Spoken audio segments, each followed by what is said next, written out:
local option sales tax received in January, that was actually for the month of December, $327,212. State shared sales tax received in January for, actually, you're always 2 months behind on that, so that was for November, and that was $73,883.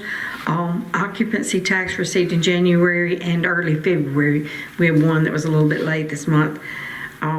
That was for the month of December. That totaled $9,457. And that one, again, was a decrease over this time last year. And second item we have is our auditors here today, Mr. Dan Hancock. And I'd like to welcome him and let him give a presentation on our audit report.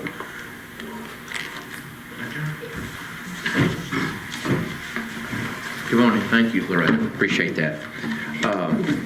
All of you should have a blue-bound audited financial statement book. It's kind of light reading. It's about 141 pages. I'll try to summarize and not take a lot of your time, but I will highlight for some of the new aldermen that are here what's in there, just to give you an idea. There's also a letter that's inserted in there. That letter is for our communication to you that are responsible for the governance of the city of Fayetteville as well as management. And in summary, the letter highlights in about the second paragraph that the responsibility of the financial statements rests with management. Our responsibility is the expression of an opinion on the fairness of the financial statements in accordance with generally accepted audit principles and standards. It does go down to the bottom. There's a few highlights there that are italicized about accounting practices. There were no new accounting practices implemented by the city this past year or required. There was a new accounting guidance, GASB number 100, which deals with corrections and reportings and stuff like that, but that had no impact on the financial statements. Second page talks about difficulties in performing the audit. There were none. Disagreements with management over the audit. Does have a highlight about corrected and uncorrected misstatements in the financial statements there on page 2. Kind of the bottom of that paragraph, it says areas that we had adjustments in, or like with the prepaid and property taxes and things of that sort, that we've had those kind of accounting adjustments in the past historically. Disagreements with management, another highlight, we had none. Management representations, we have a letter that is signed by, it's kind of a thing for the auditors. It's a CYA where the mayor and the city administrator and city finance director make representations to us about things being fully disclosed in connection with the audit for this year. Consultations with others, we're not aware that there was any consultations with other accounting firms regarding how things are reported in the financial statements and so forth. And finally, on the last page, it talks about other matters, and that is, again, more detail regarding the various retirement plans that are presented in the financial statements under supplementary information. This is quite lengthy, the number of pages involved with the retirement plans, considering for the city and the schools and the utilities and so forth that are included. And then the very last page of that is a summary of the past adjustments, if you will. It says audit differences, and these are items that we deem not material, just for your reading, primarily in some things on a TCRS adjustment that was favorable to the books, and then just some accounts payable entries there. So that is that 114 letter, as we call it, that's communicating to you. The next thing, it is the financial statements themselves.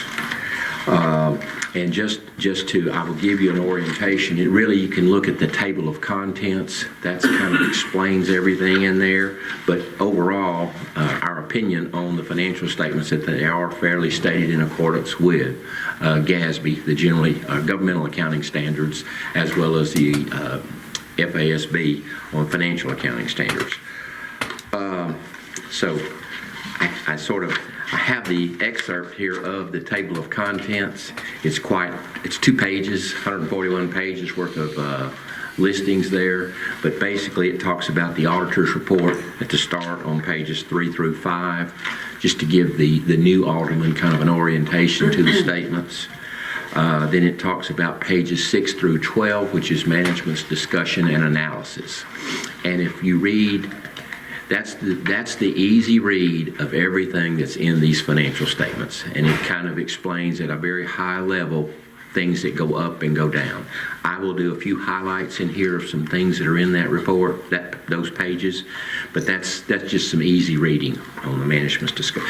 And by the way, that particular segment of the report is prepared by management. We sort of look at it and make sure that the numbers that are in there do tie back to the report and so forth. But then you get into, on that table of contents, it talks about the basic financial statements. So we're going to have 2 for the new alderman. The governments are required to present a government-wide set of financial statements, which are on pages 13 and 14. And basically, it says statement of net position. That's a balance sheet. And then the statement of activities is an income statement.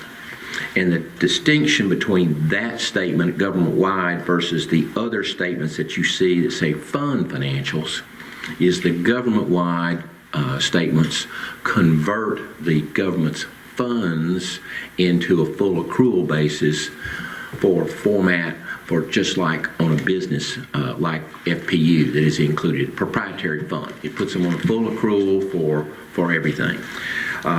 So that's the distinction, if you will, between a government-wide financial statement and the fund's financial statements, which are on a modified accrual basis, meaning not all the accruals are made, because the financial statements on the funds, they cut off on a 60-day period, if you will, for things that we can anticipate, 30-day, that we anticipate receipts to be collected with 60 days after year end, accruals of things that are going to be paid within that time frame and so forth. So there's a little distinction in there. Then it gets into, towards the bottom, it says those required supplementary information. Again, that's the retirement plans of the various departments, both the utilities and the schools, and they have quite a few plans, and actually the city's retirement plans, as well as OPEB. That's a new, I don't know if that's a new term for you. OPEB is other post-employment benefits, meaning that when someone retires, if the city has agreed to pay subsequent health insurance and so forth, that's the post-employment benefits. And there is that is under the TCRS, they have that provision where the city can fund those OPEBs. The second page there, it talks about the non-major funds on page 100. And those are for both the city's non-major funds as well as the school's non-major funds. Primarily the capital projects funds, some of the special revenue funds, the drug funds, and things of that sort. So that's on pages 100 through 112, and you can see a listing there. Finally, on that other financial schedules, that's for me, that's a very beneficial set of work papers, because it's your debt schedules. It's kind of like, what do we have coming up? And the consolidated page 113 says for the entire city, both the city, the schools, as well as FPU, these are the debts that we have that are due by year of maturity on the debts that are out there, both by general obligation bonds, revenue bonds, and other notes, capital outlay notes and things of that sort. So that's a full listing there. It also does get into the rates, excuse me, of the various departments for charges and things of that sort.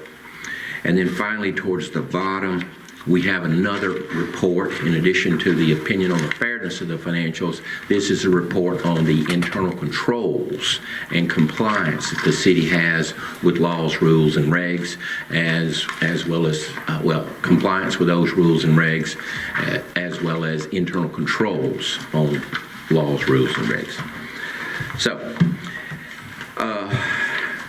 that's sort of an orientation from the table of contents of what is in that document. Hopefully that gives you a little guidance on what's in there.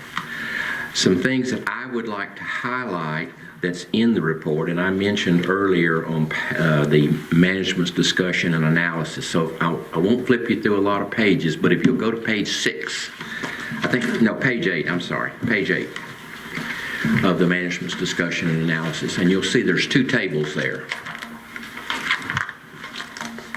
And these are some things, some of the aldermen have been, that I've presented to in the past know that I sort of keep it at a high level. It's things that you can put in your back pocket and walk around with, and you don't have to get into the weeds on a lot of this stuff.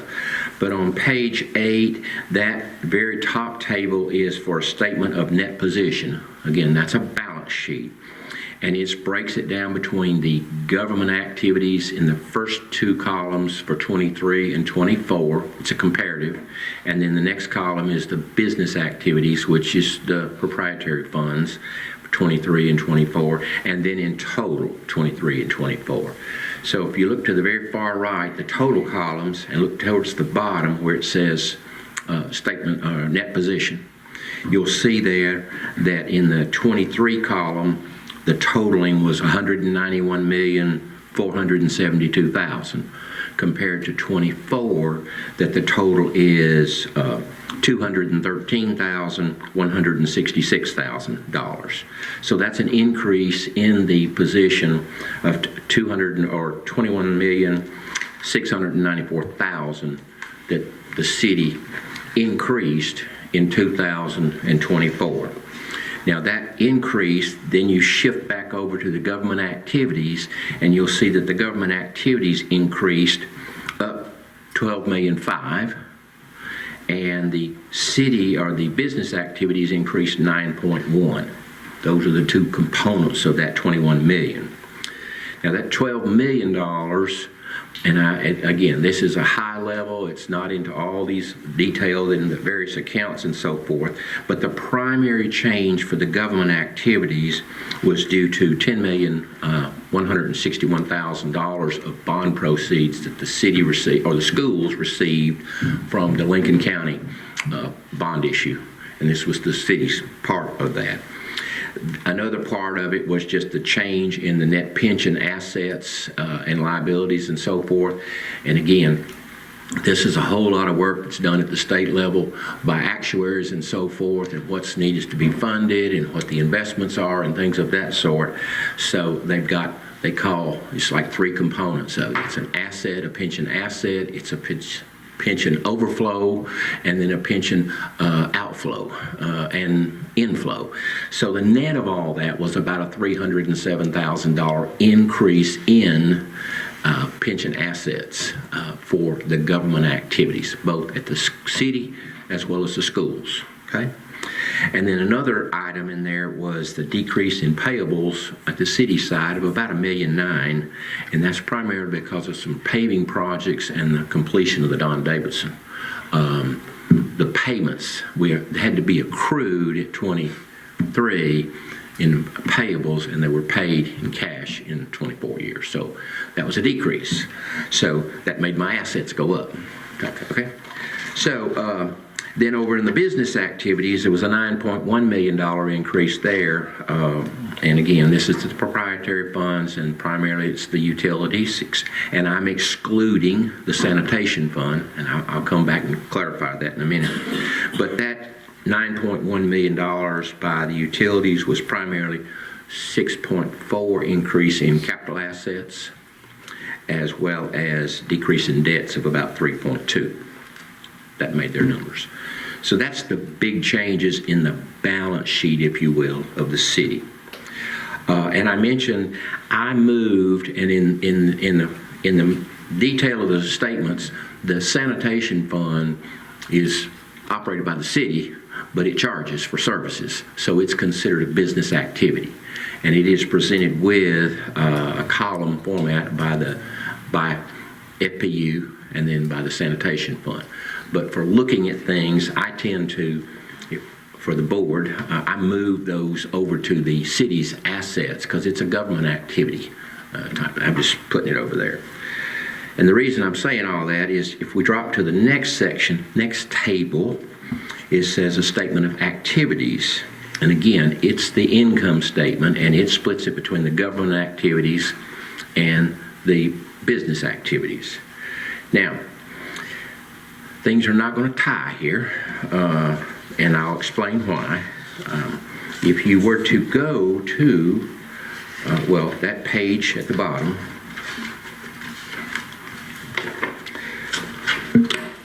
you'll see there that under the 24 column for government activities, at the very bottom, change in net position, it says $12,539,000 for the government activities. And the business activities, $9,155,000 for a grand total of $21 million. Remember I talked about we increased it $21 million. Well, okay. In that, so that's a big number. You say, wow, we did that much this year? But of that, really, there's a $10 million, those proceeds on those bonds, $10,161,000 are in that $21 million increase, okay? So I carved that out of this, if you will, in the revenues and excessive revenues over expenses to see how did we do, okay? How did we do as a city? So, just some numbers. I separated it between the city and then the schools and then the FPU. And so for I'm going to compare the change in numbers from 23 to 24 for the city. And the city, and when I say city, I'm talking city and the schools, those funds, because they're government funds. So in 23, that number, for the city, it's just for the city. I've got the schools separated. So for the city in 23, our bottom line was $2,898,000 compared to 24, $1,591,000. Now, you won't, the numbers, I've adjusted the numbers to exclude that $10 million bond, okay, because that's a, makes things off the. So we decreased. We went from $2,008,000 to $1,005,000. That decrease in the current year was primarily due to some expenses in public safety, in the recreation department, highways and streets, and then a decrease in some grants over in the rec department. So that's why that went down. Okay. Over on the school side, the schools for 23 were $1,009,000 compared to $900,000 in 23. Again, I didn't get into the particulars on that part, but it's just due to their education cost and things of that sort, and their various debt service, capital projects funds and things of that sort, how things time out on that. FPU's numbers went from $6,008,000 in 23 to $9 million in 24. Again, that was due to some grant revenues that were received primarily by the FPU in the 24 year. So that's the income statement side at the government-wide level. The next component is if you jump to the funds statements on pages 15 and 16. And so now I'm drilling you down into funds.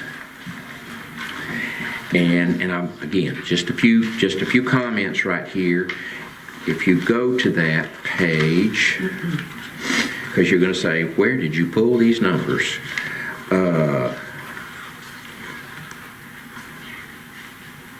And I might need to say, where did I pull it?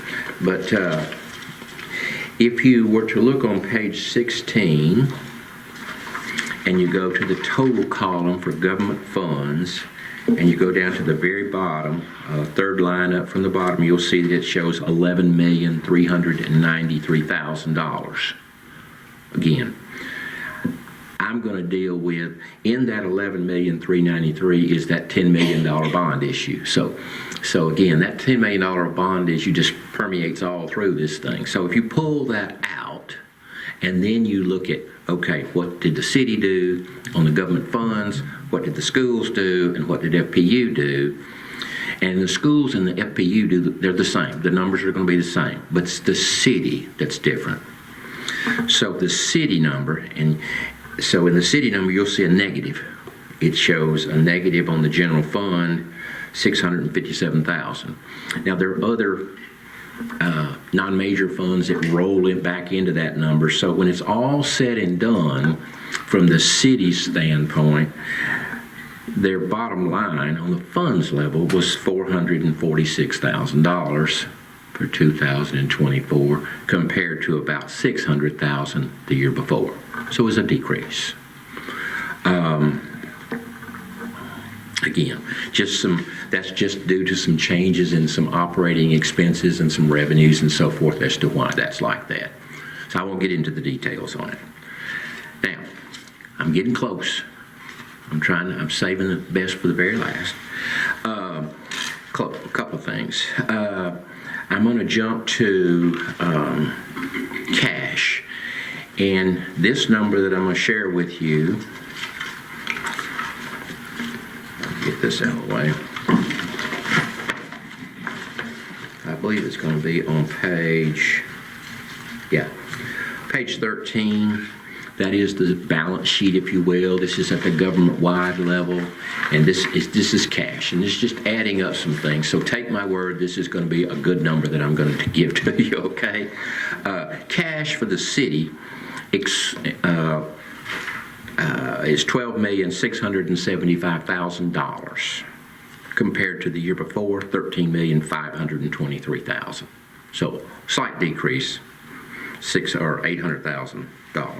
The schools cash, $10,906,000 compared to cash the year before, $8,953,000. Both of these, I've excluded that $10 million bond proceeds, okay? They got $10,900,000, they still have 9.4 of it sitting on the books in revenue. FPU's money, their cash was $38,965,000 compared for 24 compared to $42,000,004 for 23. You say that again, sorry. $42,431,000 for cash for FPU. Okay, sorry, say 23 and 24 comparison again. Yeah, okay. 24 was $38,965,000. 23 was $42,431,000. So if you add them all the way across and you exclude that $10 million issue, 23's city, schools, and FPU's cash was $64,907,000 compared to 24, $62,548,000. Okay? And again, those numbers, I excluded $9 million in investment proceeds from that bond issue. Okay, just because it just distorts things. You think it's great, and it is great, but it's not. It's going to be spent. So I pulled it out. Okay, promised you the best to the last. Got cash. Now, this to me is important from the board standpoint is what is our debt service coverage? And so we do a calculation of that. And so comparing 24 to 23 debt service for the city. And again, this is removing the effects of that bond issue and so forth. So for 24, the city's debt service was 2.93 times compared to the 23 debt service was 3.02 times coverage. Both are excellent. Anytime you get above, if Jeff was here, 1.25 is a good number. So we're above that. The schools is 4.67 compared to the year before of 701 for 23. FPU, again, excluding the sanitation, FPU's debt service coverage was 4.69 times compared to 24, 4.02. If you roll them all the way across for the city in total, as we wrap it all up, the debt service coverage for 24 for all the city was 4.45, which is excellent, compared to 4.13. Now, if we had any investment bankers in here, I'd have to really drill down into the details of how I get there, and we might disagree a little bit on how I calculate things, but that's bottom line, that's how it works. So that is sort of some summary comments of what is in the MD&A and what really summarizes back into all the detail at the funds level and things of that sort. Sorry, back to the debt service. Does the state mandate a certain rate that we have to? It's mandated by bond issue Okay. of what they would require. And generally, it's going to be 1.25 to 1.15. But it's just by whatever the bond issue would say. Okay. We're good on all that. I guess I'm getting at is, we're at 4.45. Is that too excessive?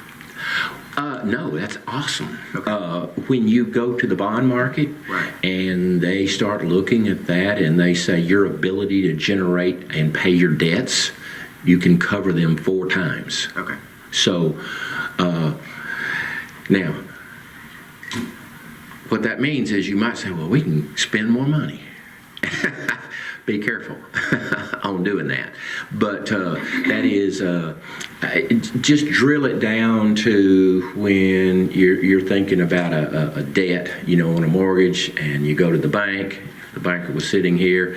They're going to say, well, your debts compared to your income needs to not exceed 40%. Okay, well, this is a flip side of that right here. So if you're above 1.25 times, you've got a little cushion built. So it's a good thing. But it's the more is better in this. Okay. In the very end, and I'm required to let you know that in the back of the report, I believe it's on pages 139 through 140, I have some comments in connection with audit findings that we've made this year for you to read. Some detailed stuff, I think, from talking with city administrator, these items have been discussed at your level. So I wasn't going to go into the detail on that. It's just some comments that we've made involving really on the conversion that the city went through on its financials, accounting systems back in September of 23, and some things that are involved on that, and corrections on some TCRS computations and fundings because they're compliance issues. We have to mention those. And then some comments about the adjustments that we made on some of the payroll computations for longevity and payroll overtime. So those are items that you can take a read through. We also issued to management a management letter, which is a few items that are recommendations, only recommendations for improving the internal controls. And we've shared that report with both the city administrator and finance director for their comments on that. With that, just a few other housekeeping items that we have to let you know with peer review. In doing an audit, audit firms have to go through a periodic peer review every 3 years. We just completed our peer review here in December. It was clean. We passed. We are waiting for the actual letter to be coming from the New York, from their powers that be that formalize, accept our review that was done by a firm out of Birmingham. But just to let you know that. Finally, before we have any openings for questions, is that I would like to thank management and for all their help in doing the audit this year. And I have mentioned to them, and I'm sure they've shared it with you, this is our final year as Putnam and Hancock in conducting the audit. And we appreciate that and the services that well, I should say that all the help that they've given us over the years and the relationship that we've had with them, and that we wish management and the city of Fayetteville continued success in conducting the business of the city of Fayetteville for the citizens, so forth. That's all I have with except for questions. And then I would also request that the financial statements be approved by the board, I assume at the next full board meeting, so that we can present this to the comptroller's office for their acceptance. Maybe if you move it on to Tuesday night, we'll vote on it at that time. Any questions? What's the normal turnaround when you submit to the comptroller? They're pretty quick. That's what they do. They engage. The interesting question. The comptroller's office is split into two different things. One for governmental for counties, and then for municipalities. They do. The comptroller's office conducts audits at the county. They have their audit teams. But for the municipalities, it was the powers that be. Over the years, they have requested that service to be performed by audit firms out in the state. So, but they have a team of reviewers that review these statements. And Tennessee is one of the few states in the state that is very, very active, if I should use that word kindly, that your report has to be in compliance with all the I's and T's. You can mention this and go to Alabama and talk to those folks down there, and they have no clue. They've never heard of this kind of level. They do review this report. And this report was, in fact, reviewed in peer review as well. Now, they will probably have some findings or comments, but they're always, we've never had a situation where they said you need to reissue the report, type thing. So, to answer your time, it depends on how backlogged. Sometimes we have to hurry them along a year later, say, hey, we haven't got your letter. But generally, it's within 30 to 60 days on getting their comments. Okay. Dan, I did have a question. I note here that we have 5 findings. Of these findings, from what I review, it's nothing critical. I mean, you never want a finding on an audit, but well, and anything. No, we had one item that we will call a material weakness, but it's just it's really because of the conversion where the way things were conducted. But other than that, no, they were all just there was deficiencies, but not material. Okay, so yeah. That's what I just wanted to make clear, that it was nothing critical. Yeah, that's it. And hopefully we have internal controls now to prevent this and not have any more conversions for quite a while, because that is difficult on the financial system. That is a nightmare. Yeah. So, and yes, and I should, to resound on that, many changes have been made in response to that, and in a go-forward basis, you're in very good shape. You were in good shape before, okay? These are just things that, findings and things that we incurred in going through the books and records and the adjustments that we had to make, type thing. So, yeah. We'd like to hear that very good part. Yeah, it's very good, yes. Very good shape, okay. Well, we appreciate your services over the years, and it's going to be hard getting used to a new company, but yeah, they'll be fine. we appreciate it. We'll be in the background. It's just something that our firm we've just elected to get out of the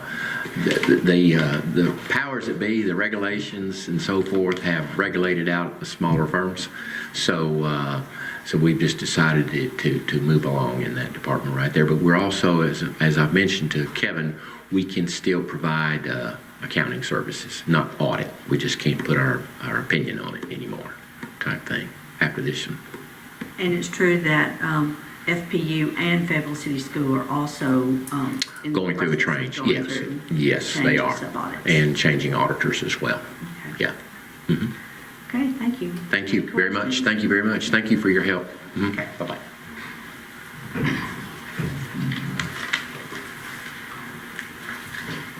Thank you, Dan. We appreciate all your hard work and your cooperation. And with that note, the next item is a recommendation for our request for qualifications for the new audit firm. We did get 3 responses.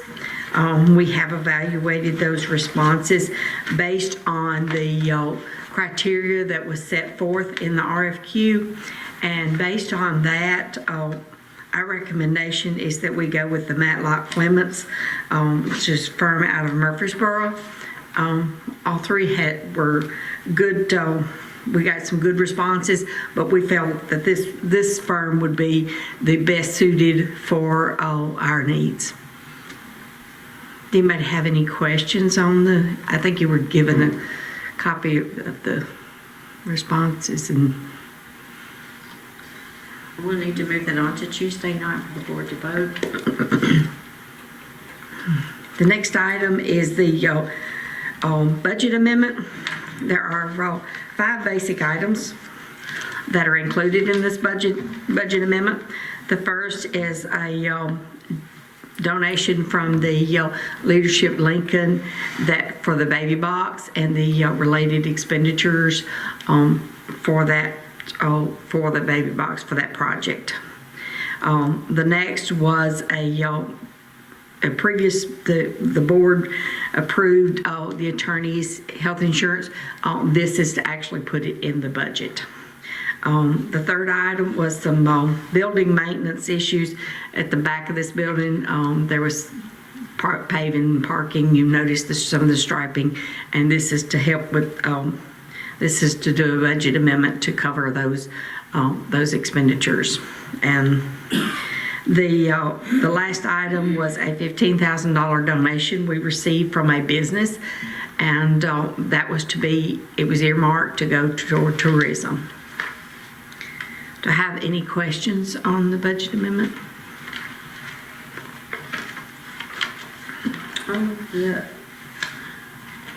The garbage truck rental? And the garbage truck rental, yes. That was the last item. So that's included in Yes, it is included. $8,800 for the rental of the garbage truck. And that was an emergency purchase that we had to make, but that Jack went over in his report. Okay, we'll move that on to Tuesday night, please. Thank you very much. Thank you. And the next item will move to Mr. Owens.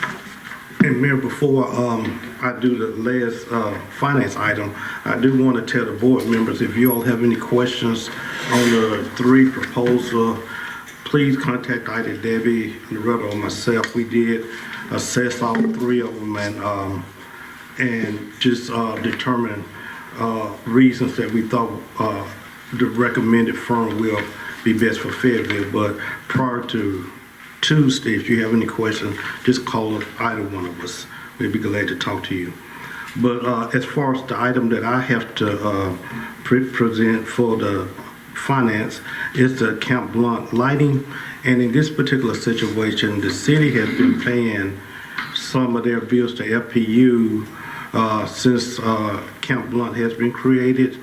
But we have been asked to take care of the lighting, and with the lighting, which is a security as well as help with the tourism, it was an additional, up until the end of this fiscal year, we estimated that it could be up to $2,000, which that line item is at its max. So we wanted to ask the board to consider using tourism money to take care of this, going to the end of, well, really to the end of May.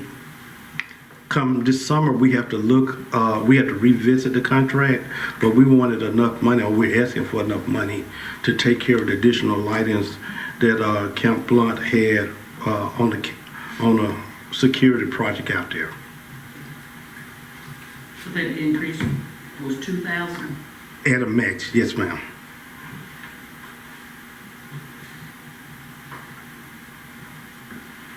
I did speak with someone from a member of the Camp Blunt committee, and kind of expressed to them where we were and that we had to increase the budget because when this agreement was signed by the former mayor,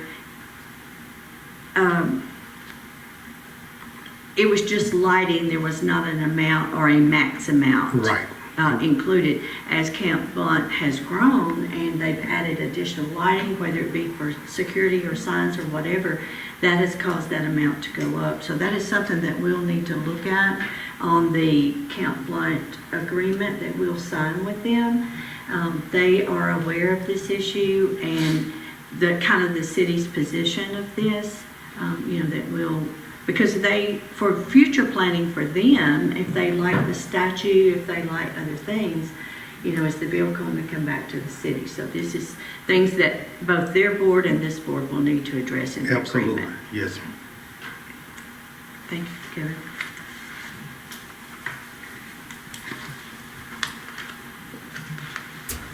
Do you have any other updates?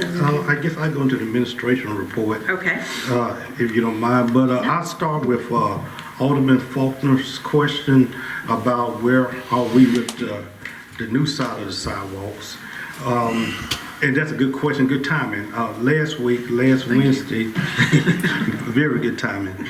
Jill and I met with Lisa Cross from South Central, and we met with her because she was primarily helped us to get the funding. So we talked about items we need to do to move to the state and start the procurement section. We think this is going to be a longer process than it was on the Market Street and the Main Street sides because we're going through state funding. But she started us on the process, and the timing was good as well. We met with Lisa on Wednesday. Jack had mentioned the findings that we had. There was a big important findings that we had as far as coming from TDOT because we needed to have that cleared before we moved into the funding at that office because they are sort of interrelated. And when the person from TDOT, the ADA compliance, first notified us, she did indicate that it could impact funding. So the following day was very important. We were glad to get clearance and recommendations on how we can even better improve. I think even though the scenario was not the best when we were cited, I think we came out of it in a better light. We had established a good relationship with Ms. Chevalier, and I even spoke to her 2 days ago, but she felt like the way we were going was the right way. So we're now working on that. Lisa has made contact with TDOT. So more information will be coming in upcoming weeks. But we're starting the process. The big thing we have to do is go through procurement, and I'm assuming that we're going to start that probably early April, start that process. And that's procurement as far as the consultant that we have to go through, which the state and federal governments are very big on us doing that. So Okay, and then the consultant will advise us on what? the consultant would do basically as we had Croy to do, basically the engineering and all of that. We had a lot of it done before, but we do need to have an official entity as our consultant and helping us move forward. So right now, even though Croy has made designs for which we paid for, but at this point, after this project, we have nobody to consult or do any of the engineering as we go forward. Okay, so we're going to use Croy's designs as a starting point. Is that what you're saying? And then let's say it like this: a lot of the design, not to say it's necessarily concrete, a lot of the design was in the application process, so it will have some implication, but it doesn't necessarily have to be that point A has to be that way, but in general, their designs were in the application. And we'll learn more about that as we go through the part with TDOT, but primarily we use their application, we use their drawings in our application, so it will have some showing in it. okay. Did that make sense? I think so. So, but I guess my point is, do we get to revisit We will. design? We will. That's, Okay. regardless, that will happen. Yeah, Yeah. yeah. In general, we have to use the area that we put in the contract. Yeah, okay, I understand that. And the things they found when they did original drawings were the reason we received the funding, but it doesn't have to be, we do have some creativity on how things will move. Got it. Okay.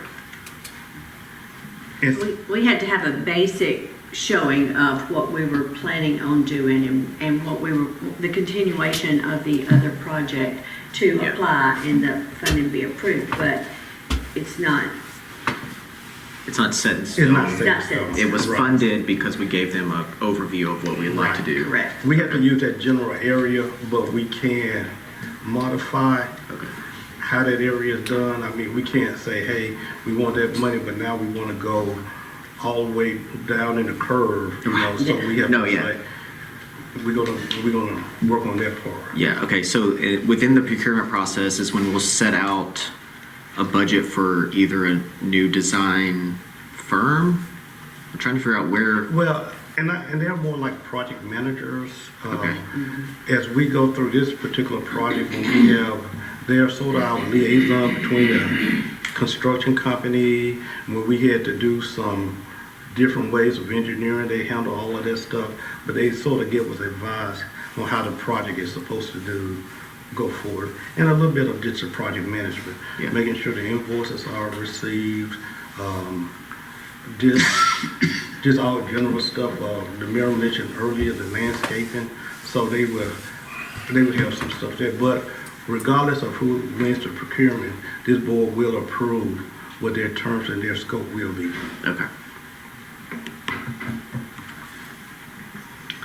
And since we're on sidewalks, just one more thing. Jack had mentioned earlier about the traffic lights, which is not part of our original scope for sidewalks, but we were cited. We were awarded, and something we do have to move on, we were awarded some funds from the traffic signal. And this is a TDOT project, so we do have some money to do some things there. Mrs. Chevalier, who is the TDOT person who came to cite us, wanted to impress that we use that money because that was a good thing for us. So we're going to try to use that money, which will help us with the Market Street side. So we're pushing that, and there was something else that Lisa was helping us while she was here. So I did want to note that. And moving on to the other parts of the report, Jack did not mention, but we did start on the fleet management plan for the city. We have not had one in effect for a while, but we did move that. We had the police department, Parks and Recreation, Administration, Finance, and of course Public Works, but we started working on a plan. It's probably going to be a year-long development plan, but we are trying to do something about that, and that will include the rotation of the police vehicles within the plan. Also, in the police department, Chief Bennett did not mention, but I do want to make note of this, but MTS did spend almost an afternoon with us, Chief and I, last week, and we assessed the current police structure and looked at ways that we can make improvements. So the board will hear more about that in upcoming weeks. But that was very important, very effective. So we're going to be working towards that and bringing more information to the board on how to make the most quality of our police department as possible. I had mentioned last work session about a comprehensive animal control meeting. As you may know, since you've all been here in November and December, we've been looking at how we really just get our animal control moving, since the city and the county are now doing that. We did not have the January meeting because we felt like we needed to have some more information, but we are looking at a bigger meeting that will be on February 24th in the municipal building. And we will have the police department, the sheriff's department, and of course the city and the county and everybody involved, but do want to let the board know that that meeting will occur on the 24th of February. What's the time on that, Kevin? That is like 9 o'clock. I want to confirm that time because Bill is checking his calendar, but it should be 9 a.m. Our regular monthly construction meeting will be held on Tuesday, the 11th at 9:30. This is the meeting that we hold every month since the project has been ongoing.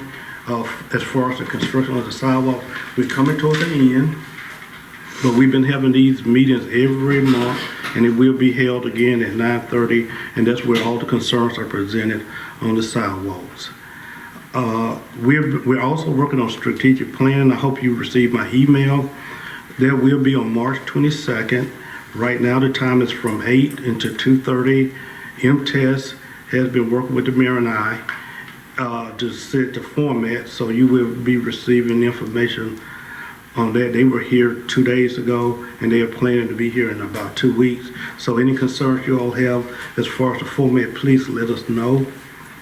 And I think, one last point. Yesterday, we received a big cry about homeless around the square. They're becoming more common. I talked with Chief Bennett about it, and his department has been dealing with this at least since he's been chief. I'm looking at some things that we can possibly do. I know we do not have a lot of social services that handle homeless, but I am pulling out some resources to see what we can do. I think in the last 90 days, we may have received 5 calls, and in those 90 days, that's probably equal to total calls we have had since I've been here. So that's becoming a concern. Wanted to mention to the board, but I'm pulling resources that I have had in the past and want to present to you all, possibly at the strategic planning. And I think this covers everything, unless anybody else has any questions. Any questions? If you have not gotten in your 3 Items, yes. items for strategic planning, please get those into Ms. Debbie so that the staff can get better prepared for strategic planning. So your 3 top topics that you would like to discuss. The only thing that I have for this meeting is Jeff Alder has provided me with a statement that the Industrial Oversight Committee has appointed Joel Jacobson to join the Industrial Board. This is to replace Edwin McAllister, and his term, Mr. McAllister, his was effective immediately. His term expires June 30th, 2027, so Mr. Jacobson will, that will also be his expiration date also, June 30th, 2027. Hope to, Alderman Bradford, do you have anything to add to that? You've been on that committee and... Well, we met the other night and moved it forward. The county's going to try to get him through this month. Okay. Their regular February meeting.